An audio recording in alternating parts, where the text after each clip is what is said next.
Morning, everybody, and welcome back to my unprocessed life. It's Friday. I'm excited. Have a fun weekend planned. I think there's a home and garden show we're going to go to. At least one of the days this weekend. And then we've got lots of playing with the kids and working on YouTube videos and eating lots of yummy unprocessed foods. So last night I tried to make last night's dinner was pretty much a disaster. It was a great learning experience, so I can't say it was useless or pointless, but it was kind of a frustration. I was trying to figure out a way. Some people had said that I could make a meat substitute with mushrooms if I took the mushrooms and marinated them in lemon juice and then added whatever spices that I wanted in there. And so I attempted that. But of course, you know, if you hang around the raw food community for very long, you'll find that there are a couple things that happen. First of all, people are very willing to share recipes to a degree. They don't usually share the exact ingredients list to at least how much of each ingredient, because in the back of everyone's mind is, I want to release an ebook at some point with my recipes in them, and I don't want to give those out. I want to have an incentive for someone to buy them. So that is pretty prevalent in the community. So they'll tell you things like, okay, take your mushrooms, chop them up, and marinate them in lemon juice with whatever seasonings you like for 45 minutes, and then you're good to go. Well, so I did this, and the key was that they said marinate. The word marinate was used, and in my mind, and I've done a lot of cooking over the years, that meant to make sure that you had enough lemon juice for them to sit in. This is not really what they meant. What they meant was probably take the juice of one lemon and squeeze it over the top of them and let it sit.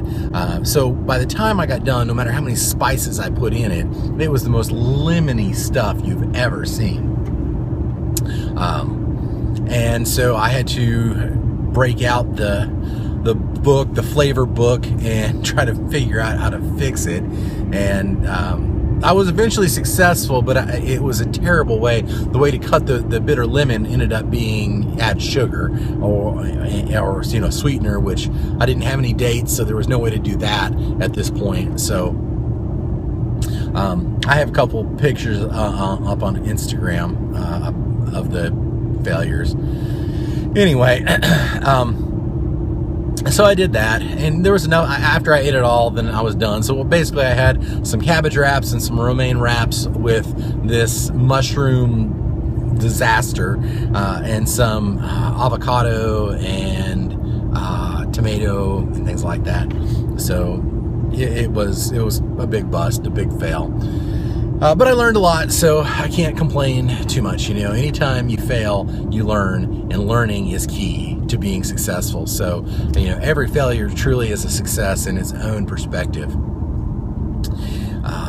How's that for rationalization? Fun, huh? Helps you look on the bright side of life when you do that kind of thing. Anyway. So we did that, and then, you know, it was pretty late, and I knew I was getting up early. I got up an hour earlier this morning, got up at 4 a.m. because I wanted to make juice fresh this morning and make my lunch. And of course, I wanted to do the hummus again. I really did, but I thought 3 days in a row might be pushing it a little bit. So I didn't do the hummus for today. I'm kind of sad about that. But I decided I'd go with a mono meal for lunch, so I packed myself a bunch of oranges, and I've got a couple oranges at work.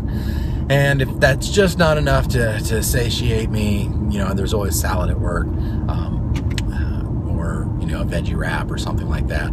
Although last time I had the veggie wrap, man, it really kind of tore me up inside. So I'm kind of thinking maybe I want to stay away from that. Anyway, what else? So I had green juice this morning for breakfast, and it was fresh this morning, and it really tasted better fresh. It's still good, even if you do it the night before. You know, with the Huron juicer that we use, it really does a great job of keeping the juice really fresh for an extended period of time. But it doesn't really matter what juicer you use or how you set it up. Your juice is always going to be best super fresh. So when everything is still the freshest. Most of the enzymes are still alive. It's the best time to do it. So I drank it, and it was good, and it was better than normal because it was fresh, right there, fresh. I did get out of the house about 6 minutes earlier than I have the rest of the week, so that's a score, even though I got up an hour earlier, but I had more work to do, so I guess it all trades off. I'll get better at it. And then, I don't know, I was gonna have banana and ice cream for dinner last night. It just didn't happen. So hopefully tonight we'll do that, because I got some bananas that have got to be used. Well, I guess they have to be used. We could freeze them. We have a lot of bananas in the freezer, so I guess we could go either way on that. But I kind of miss the banana and ice cream, and I want to do some experiments with it. Mostly I've just done chocolate and ice cream with cacao nibs, which I love. But I've kind of been thinking, I've been seeing some other options out there that I might want to try with some date sauces and things like that might make it interesting. And I know my wife's been experimenting with like coffee, banana, and ice cream and things like that. So this may be a good weekend to experiment with it, since I'm not on call, or I don't have anything really planned other than maybe taking Janet to the home and garden show and stuff like that.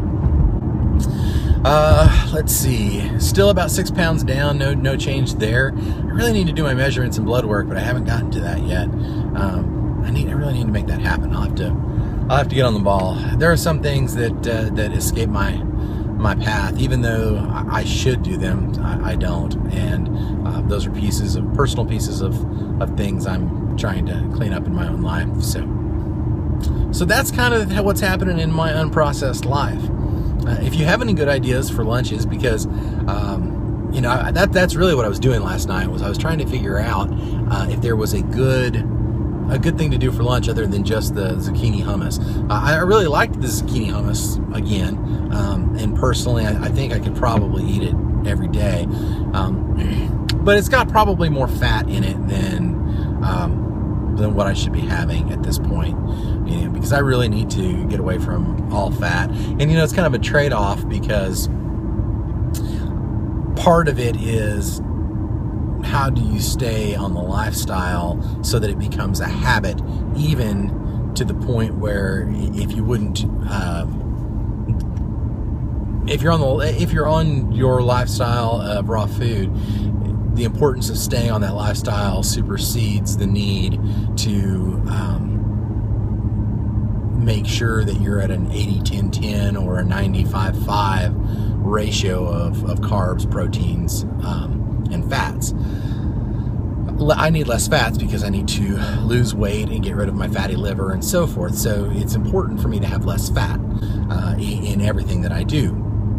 But by the same token, sometimes it's very, very hard. That's when my understanding is that when most detox symptoms show up, when you do things like straight fruit and vegetables and no nuts and no fats and so forth, that's when you really start to feel the detox symptoms. So you can ease yourself into the detox, because I was wondering how come I hadn't had more detox symptoms, and that was something my wife and I were talking about last night, and she made that point, and I thought it was a valid point. Since I've been doing the zucchini hummus, I've been having, and of course it's good fat, it's tahini or avocado or something like that, but it's still more fat than what you would typically want to eat on an 80-10-10 diet or something along those lines. So that all being said, it won't hurt me to skip the zucchini hummus for a few days and do some things like mono meals, and do some oranges for lunch, some mono meals for lunch, and some mangoes, and try to get more fruit into my diet, because I have most of my calories have come from, in the last couple days anyway, have come from veggies and the hummus. So there's been some fruit, but not a lot. So I need to fruit it up, carb it up, and get some detox on. So, all right. Well, thank you for hanging out and joining me on my unprocessed life. I'll see you again this afternoon. My twice a day videos, so that you have something to watch in the mornings and the evenings.